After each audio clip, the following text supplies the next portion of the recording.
Students, इसके पहले वाले वीडियो में जो हमने एक्सरसाइज करी वो था जम्बल्ड सेंटेंसेस को सही ऑर्डर में अरेंज करके और उससे प्रॉपर सेंटेंस बनाना। उसमें मैंने आपको बताया था कि हेल्पिंग वर्ब पहले रखते हैं, मेन वर्ब बाद में रखते हैं। अब सबसे पहले हेल्पिंग वर्ब और मेन वर्ब क्या होती है ये मैं आपको बता रही हूँ। ठीक है, देखिए हेल्पिंग वर्ब्स कौन कौन सी होती है सबसे पहले ये देखते हैं।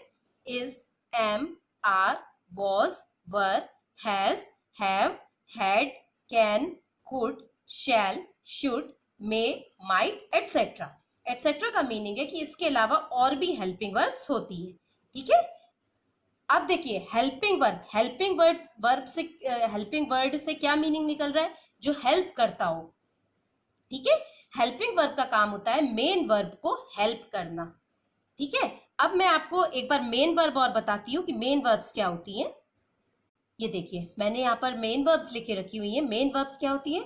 All action words are main verbs. All action words, action means होता है जिन वर्ड्स से पता चले कि कुछ एक्शन हो रहा है, कुछ काम हो रहा है, उन वर्ड्स को हम क्या बोलेंगे? मेन वर्ब्स कहलाती हैं वो। ठीक है, अब देखिए मैंने इसके कुछ एग्जाम्पल यहाँ पर लिखे हैं। ईट, ड्रिंक, रन, एटसेट्रा। मैंने यहाँ पर सिर्फ थ्री मेन वर्ब्स लिखी हुई हैं और बहुत सारी मेन वर्ब्स होती है। ठीक है, अब देखिए ईट मीन्स क्या होता है? खाना।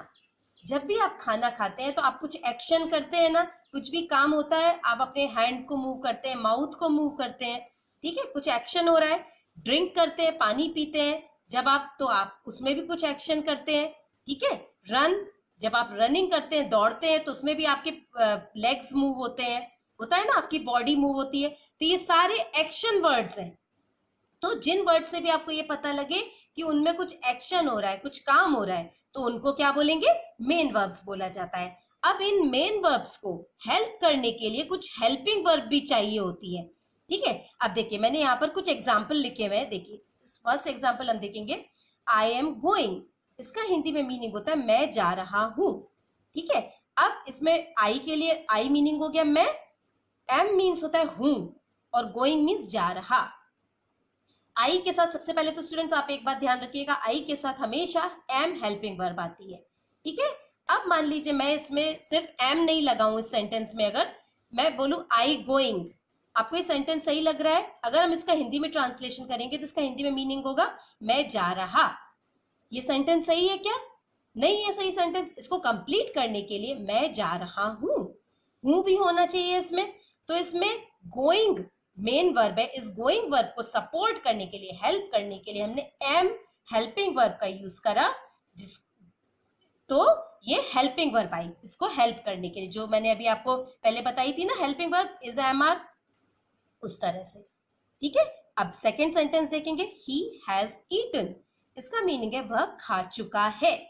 यहां पर चुका है करने के लिए हमने हैज वर्ब का यूज करा है।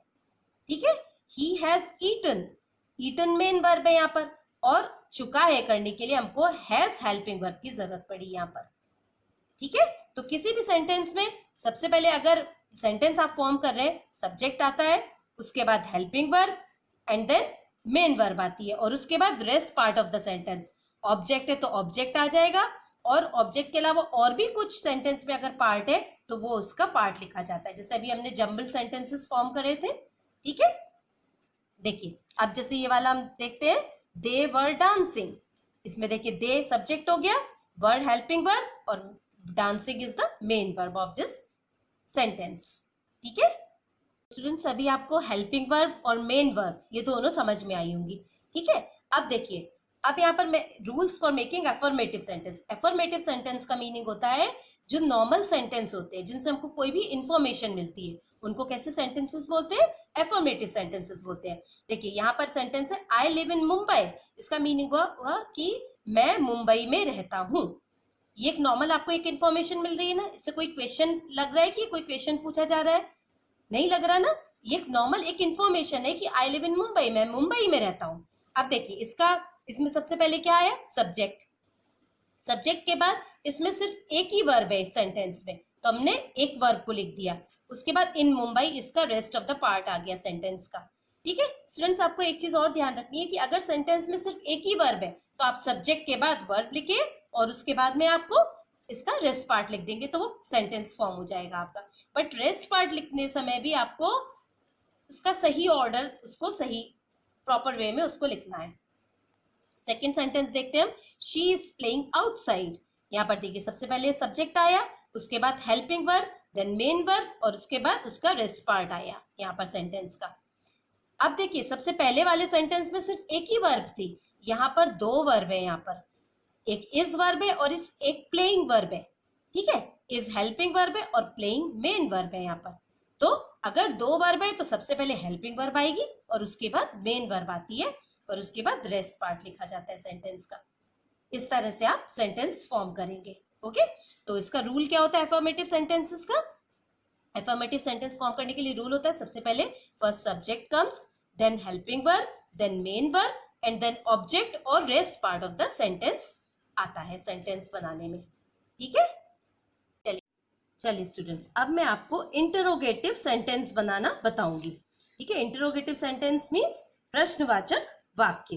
ठीक है, प्रश्नवाचक वाक्य मतलब जिससे उस सेंटेंस से जिससे ऐसा लगे कि वो उसमें प्रश्न पूछा जा रहा है। ठीक है, इंटरोगेटिव सेंटेंस WH वर्ड से बनाना, ये अभी हम इस आज एक्सरसाइज में पढ़ेंगे। ठीक है स्टूडेंट्स, देखिए WH वर्ड से बनाने के पहले मैं आपको ये भी बताऊं कि प्रश्नवाचक वाक्य हम हेल्पिंग वर्ब से भी बना सकते हैं। आप 2 मिनट उसको भी समझेंगे तो आपके लिए आगे की एक्सरसाइज करना बहुत अच्छा रहेगा। ये देखिए, जैसे ये नॉर्मल सेंटेंस है, they are going to play, ये अफर्मेटिव सेंटेंस है, इससे हमको कोई भी इंफॉर्मेशन मिल रही है, ठीक है ना, कि वो खेलने जा रहे हैं। अब इस सेंटेंस को मैं इंटरोगेटिव सेंटेंस में कन्वर्ट करती हूँ। ठीक है, अभी मैंने आपको बताया ना, मैं हेल्पिंग वर्ब से क्वेश्चन बनाना बता रही हूँ आपको। देखिए इसमें वर्ब क्या है? आर, और मेन वर्ब है इसमें गोइंग। ठीक है, अब सबसे हेल्पिंग वर्ब से जब हमको क्वेश्चन बनाना होता है ना, तो हम हेल्पिंग वर्ब सबसे पहले लिख देते हैं। देखिए यहाँ पर मैंने आर लिखा, आर के बाद हेल्पिंग वर्ब सबसे पहले लिख दी, उसके बाद दे सब्जेक्ट आ जाएगा यहाँ का, और उसके बाद गोइंग टू प्ले, वो जो रेस्ट पार्ट बचा था सेंटेंस का वो लिख देंगे। तो ये नॉर्मल सेंटेंस एफर्मेटिव सेंटेंस में कन्वर्ट हो गया। और ये affirmative interrogative sentence, sorry interrogative sentence में कन्वर्ट हो गया ये एफर्मेटिव सेंटेंस। और इसको, इस प्रश्नवाचक वाक्य को हमने किसकी हेल्प से बनाया है? हेल्पिंग वर्ब को पहले रख के इस इंटरोगेटिव सेंटेंस को बनाया है। ठीक है, अब आज की क्लास में मैं आपको WH वर्ड से, जिनको इंटरोगेटिव वर्ड्स भी बोला जाता है, उनसे क्वेश्चन कैसे फॉर्म करते हैं वो बताऊंगी। स्टूडेंट्स, मैं आपको इसलिए बता रही हूँ क्योंकि आपको आगे की एक्सरसाइज में या आगे आपको लेसन्स में इस तरह से क्वेश्चन फॉर्म करने के लिए हो सकता है। तो आप अभी इसको समझ लेंगे अच्छे से, तो आपके लिए आगे की एक्सरसाइज करना बहुत ईजी हो जाएगा। ठीक है, चलिए सबसे पहले मैं आपको बताती हूँ WH वर्ड्स क्या होते हैं। जैसे what, where, when, whom, whose, how, how many, etcetera. ठीक है, अब देखिए WH वर्ड का मीनिंग होता है, देखिए इन वर्ड्स के स्टार्टिंग 2 लेटर्स है W एंड H, इसलिए इनको WH वर्ड्स बोला जाता है।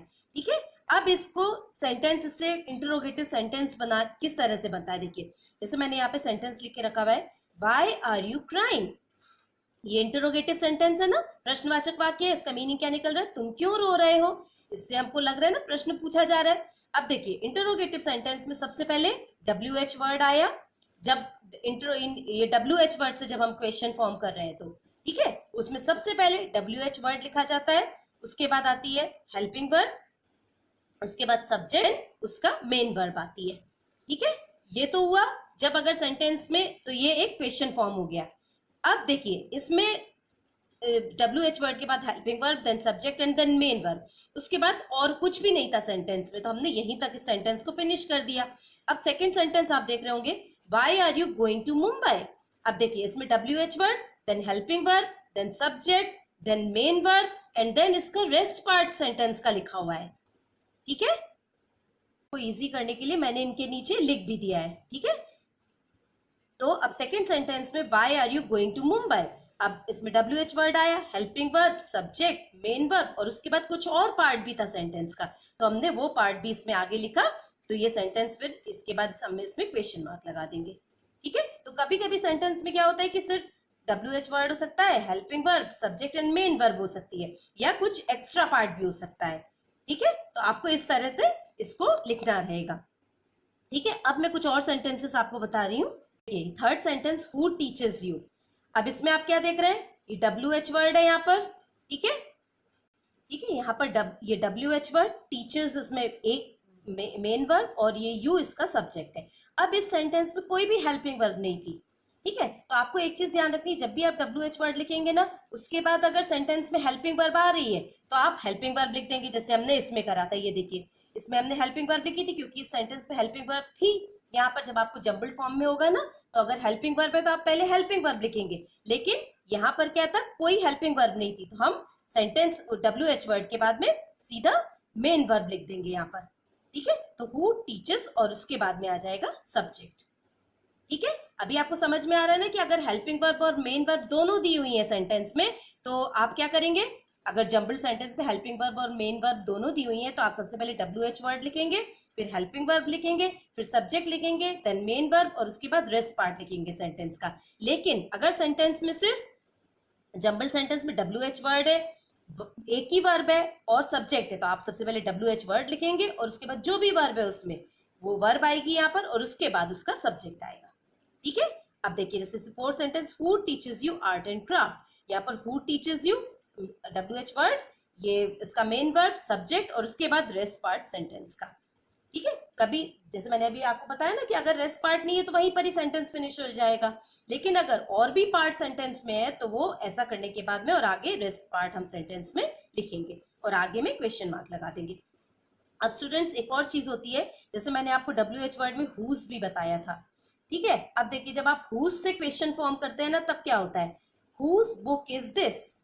ठीक है, हुज WH वर्ड, उसके बाद सब्जेक्ट आया, लेकिन जब हु से जब हम कर रहे थे तो इसके बाद में वर्ब आ रही थी, या हेल्पिंग वर्ब आ रही थी, या फिर मेन वर्ब आ रही, मतलब जब एक ही वर्ब है तो मेन वर्ब आ जाएगी, लेकिन जब हुज से जब हम बनाते हैं ना, तो हुज के बाद में सब्जेक्ट आ जाता है और उसके बाद वर्ब आती है और उसके बाद रेस्ट पार्ट आता है इसका सेंटेंस का। ठीक है, ये देख रहे हैं आप डिफरेंस कि जब हम हुज से सेंटेंस फॉर्म कर रहे हैं, तो हुज से जब इंट्रोगेटिव सेंटेंस बना रहे हैं तो उसका रूल चेंज हो गया।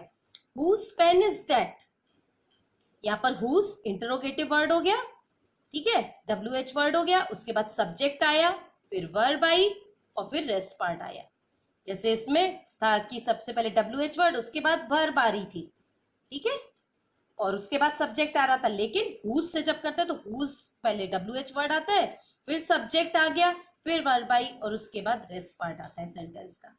ठीक है, ऐसे ही जब हम हाउ मेनी से बनाते हैं ना सेंटेंस, तो हाउ मेनी इंटरोगेटिव वर्ड हुआ ये, उसके बाद डेज सब्जेक्ट हुआ, आर हेल्पिंग वर्ब हुई, हेल्पिंग वर्ब हुई इसकी। ठीक है, ये हेल्पिंग वर्ब है, helping verb, are there in a week.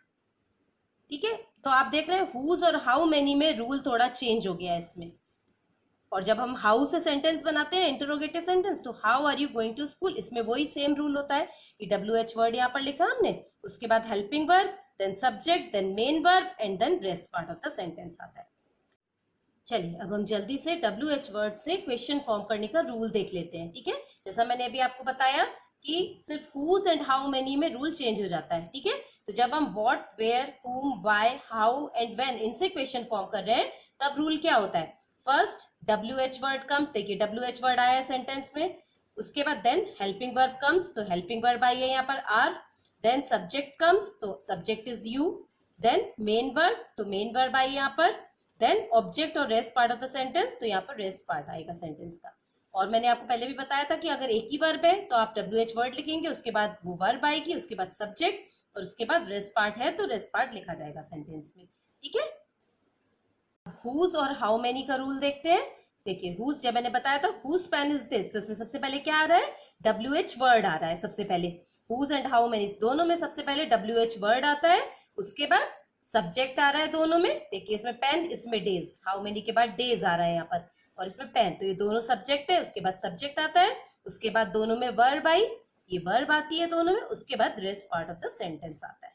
ठीक है स्टूडेंट्स, तो इस तरह से आप लोगों ने अभी देखा कि जब WH वर्ड से हम क्वेश्चन फॉर्म करते हैं तो कुछ चीजों में, कुछ वर्ड्स में डिफरेंस हो जाता है। ठीक है, तो आप इस वीडियो को बहुत ध्यान से देखिएगा, तो आपको आगे की एक्सरसाइज सॉल्व करने में बिल्कुल भी प्रॉब्लम नहीं होगी। ठीक है, तो जो मैंने आज आपको जंबल सेंटेंस की एक्सरसाइज कराई है और करने के लिए दी है, वो आपको अच्छे से करके और मेरे को टाइम से आप काम वर्क अपना सबमिट करिएगा। So that's all for today. Thank you all of you and take care.